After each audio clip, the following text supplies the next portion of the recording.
বাংলাদেশ শিশুকাল কৈশোরকাল পেরিয়ে যৌবনে পৌঁছে গেছে। তামিম জাকিরদের ব্যাটিং দেখে দেখে আসলে আমাদের একঘেয়েমিও চলে এসেছিল। সিলেটে কিন্তু হিস্ট্রি ভালো না। শান্ত অভিযোগ করছিলেন বা দায়িত্বটা আমাদেরকে নিতে বলছিলেন, আমরা যেন তাদেরকে নিয়ে বেশি বেশি ফোকাসড হই। কিন্তু আমরা তো চাই আসলে কথা বলতে। তারা যদি এমন পারফরমেন্স করতে পারতো টেস্টে, তাহলে নিশ্চয়ই আমরা যদি বলতে পারতাম আজ যে 25 বছরে বাংলাদেশ 25টা টেস্ট অন্তত জিতেছে, সেটা তো আমাদের জন্যই ভালো হতো। কিন্তু আমরা সেটা আসলে বলতে পারি না। দায়টা বোধহয় তাদেরই বেশি। আজকে থেকে শুরু হচ্ছে টেস্ট, অনেকদিন পরে 5 মাস পর খুব সম্ভবত বাংলাদেশ টেস্ট খেলতে নামছে। শান্তর জন্য একটা অন্যরকম কামব্যাক, ক্যাপ্টেন্সি হারিয়েছিলেন, সেখান থেকে আবার ফিরেছেন।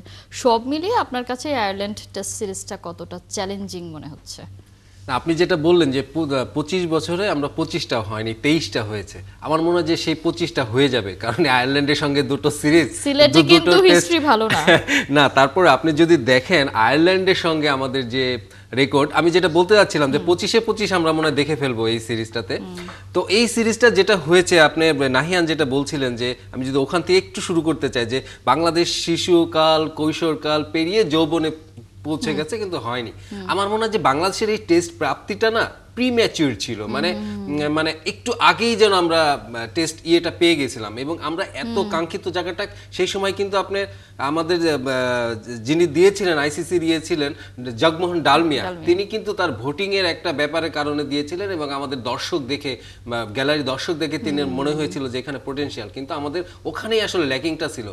আমরা কিন্তু ক্রিকেটটা গড়ে উঠেছি ফুটবলের আদলে, ক্লাব ফুটবল দেখে ক্লাব ক্রিকেট এসেছে, কিন্তু ক্রিকেটের যে কালচার অন্যান্য দেশে আপনি দেখবেন প্রাদেশিক কিংবা রাজ্য ভিত্তিক দল থেকে ক্রিকেটটা উঠে আসে, সেখানে আমাদের এই 25 বছরে আমরা ওখান থেকে বেরোইতে পারিনি। তো সেটা একটি ব্যাপার। আর আয়ারল্যান্ডের যেটি বললেন যে হ্যাঁ 5 মাস পর, মানে এই 5 মাসে কিন্তু আমরা সাদা বলে 28টি ম্যাচ খেলেছি, টি-20 এবং ওয়ানডে মিলিয়ে, সবকিছু মিলিয়ে। তো এখানে যেটা হয়েছে যে এই বলের এই শামীম জাকিরদের ব্যাটিং দেখে দেখে আসলে আমাদের একঘেয়েমিও চলে এসেছিল। সেইখানে কিন্তু এই টেস্টে একটা রিলিফ নিয়ে আসবে আমার মনে হয়। লাল বলে অনেকদিন পর, লাল বলে শীতের মৌসুম, এই নভেম্বর ডিসেম্বরে মিঠে রোদ, একটা দারুণ একটা শীতের কম্বল। আর যেহেতু সিলেটে খেলা স্পোর্টিং উইকেট, আমরা আসলে এই ধরনের উইকেটে খেলা দেখতে সবসময় খুব বেশি করে চাই। আজকে এমন একটা দিন, যে দিনে ওই যে 25 বছর আগে অভিষেক টেস্ট বাংলাদেশ খেলেছিল, এবং আজকের এই দিনেই খুব সম্ভবত বুলবুল তিনি সেঞ্চুরিটা পেয়েছিলেন। এবং সেই ম্যাচের একটু স্কোরবোর্ড আমি দেখছিলাম যে ভারতের বিপক্ষে তারা প্রথম ম্যাচ খেলছে, সেখানে তারা প্রথম ইনিংসে 400 রান করেছিল, পরের তাতে যদিও পরের ইনিংসে 100 ছাড়াতে পারেনি। তারপরেও যে দলটা একেবারে শুরুর ইনিংসেই করতে পারলো 400 রান, সেই দলটা এখনো পর্যন্ত আমরা যদি দেখি যে লাস্ট জিম্বাবুয়ের সাথে খেলা হয়েছে সিলেটে, সেখানেও কিন্তু বাংলাদেশ আসলে পারেনি, 300 রান পর্যন্ত পার করতে পারিনি। মানে আমাদের রিসেন্টলি একটা ক্রাইসিস হয়ে গেছে, ওয়ানডেতে আমরা 50 ওভার পার করতে পারছি না, টেস্টে আমরা 5 দিন নিতে পারছি না। সেই জায়গাটা এটা একটা বড় চ্যালেঞ্জ কিনা। আবার ব্যাটিং উইকেট অন্য ব্যাটাররা যেভাবে সুবিধা নেয়, বাংলাদেশের ব্যাটাররা আবার সুবিধা পায় না, সেখানেও বরং আসলে পারে না। সেই জায়গা থেকে সিলেট আসলে বাংলাদেশের জন্য আজকে কতটা ভালো ভেন্যু হতে যাচ্ছে, বা এখানে আসলে কামব্যাক করবে বা টেস্টে ভালো কিছু করবে, সেটা আসলে কতটা প্রত্যাশা করা যায়? না, সিলেটের একটু যদি পরে আসেন, আপনি প্রতিপক্ষ যদি দেখেন, প্রতিপক্ষ আয়ারল্যান্ড কিন্তু গত 8 বছরে টেস্ট স্ট্যাটাস পাওয়ার পরে মাত্র 10টি ম্যাচ খেলেছে, এবং তার ভিতর তারা 3টি জিতেছে, এবং তাদের 3টি জয় আপনার আফগানিস্তান এবং জিম্বাবুয়ের সাথে, এবং তারা ম্যাক্সিমাম তারা খেলে থাকে জিম্বাবুয়ের সঙ্গেই, এবং আমরা যেমন খেলতাম সেটাই। ওরা কিন্তু 10টির ভিতরে 3টিতে জিতে গেছে, আমাদের সময় লেগেছিল বেশি। তো সেই হিসাবে যদি আপনি দেখেন, এই আইরিশ দলগুলা কিন্তু অভিজ্ঞতায় আমাদের চেয়ে বেশ পিছিয়ে, এবং তারা কাল বলছিল, তাদের ক্যাপ্টেন বলছিল যে আমরা তো এমন সুযোগ পাই না 2 ম্যাচের টেস্ট সিরিজ খেলার জন্য। তো এটা আমাদের একটা বড় সুযোগ। তাদের ঘরোয়া ক্রিকেট স্ট্রাকচারেও আসলে, এবং তারা কাউন্টি খেলে, কয়েকজন তাদের ক্রিকেটার কাউন্টি খেলে, সেই হিসাবে তাদের অভিজ্ঞতা আছে। এবং পল স্টার্লিং, তার কিন্তু একটা অনন্য রেকর্ড আছে, তিনি এই পর্যন্ত 1067 জন ক্রিকেটারের বিপক্ষে সঙ্গে খেলেছেন। তার মানে এটা একটা অভিজ্ঞতার দিক আছে। তো তারপর আমি মনে করবো সিলেট এবং টমি হ্যামিং এর যেটা দেখছিলাম আমি, যে সিলেটে ফার্স্ট ইনিংসে আপনার 263 or 6 এরকম একটা এভারেজে রান হয়, কিন্তু আমি আশা করছি মুশফিক যেটা বললো, শান্ত যেটা বললো, তারা সেলিব্রেশন করতে চায়, এবং একটা রংচটা ক্যাপের একটা মুশফিকের সেই টেস্ট হতে যাচ্ছে।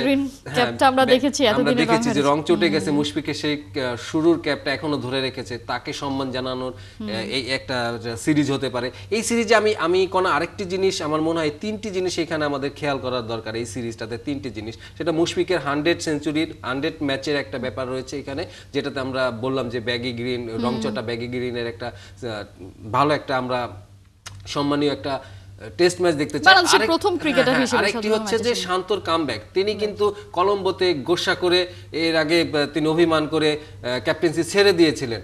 তো মাঝখানে 5 মাস তার কি এমন মনে হলো যে না মানে 3 ফরম্যাটে 3 ক্যাপ্টেন ঠিক চলে। না, এটা তো উনি বলেছেন আসলে ব্যক্তির চেয়ে দেশ বড়, সেজন্য তিনি আবারও সেই দায়িত্ব নিয়েছেন। আবার এটা গতকাল মেনশন করেছেন যে কয়েকটা দিন তিনি আসলে দায়িত্বের বাইরে ছিলেন, সেই কয়টা দিনই তিনি বরং অনেক রিল্যাক্সে ছিলেন, এনজয় করেছেন। মানে এই দেশে ক্যাপ্টেন্সি করা যে আসলে কতটা চাপের সেটা আসলে প্রত্যেকেই করেছে, দেখিয়েছে। মুমিনুল হক সে তো তার পারফরমেন্সে হারিয়ে ফেলেছে এই সেটাই। ক্যাপ্টেন্সির চাপে। তারপর আমরা প্রত্যাশা করতে চাই আরেকটি- একটা ব্যাপার, আমি একটু একাদশ নিয়ে, যেহেতু আজকেই ম্যাচ, খানিক বাদেই ম্যাচ, আসলে একাদশ নিয়ে কথা বলতে চাই। হাসান মুরাদকে ডাকা হয়েছে, আদৌ তিনি আসলে সিলেটে জায়গা পাবেন কিনা? তিনি 2 বছর ধরেই আসলে তাকে ডাকা হয়, এ নিয়ে খুব সম্ভবত 3বারের মতো তাকে ডাকা হয়েছে, অভিষেক এখনো হতে পারেনি। তার সুযোগ দেখছেন কিনা? আমার মনে হয় যে আজ যদি মানে না হয় তাহলে কবে হবে? আয়ারল্যান্ডের মতন প্রতিপক্ষ এবং এটা টেস্ট চ্যাম্পিয়নশিপের কোনো ম্যাচ না, এখানে আপনার এই ছেলেটাকে আপনার অবশ্যই সুযোগ দেওয়া উচিত।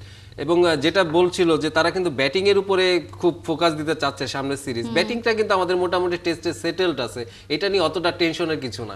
আমার মনে হয় যে বোলিং অপশনে একটু আপনার মানে কি বলে শাফলিং করে কিছু করা যেতে পারে। বোলাররা তো আমাদেরকে সবসময় ম্যাচে জেতায়, বা বোলাররা একটু বেশি খানিকটা বেশি আসলে আত্মবিশ্বাসী থাকে, সেটা আমরা দেখি।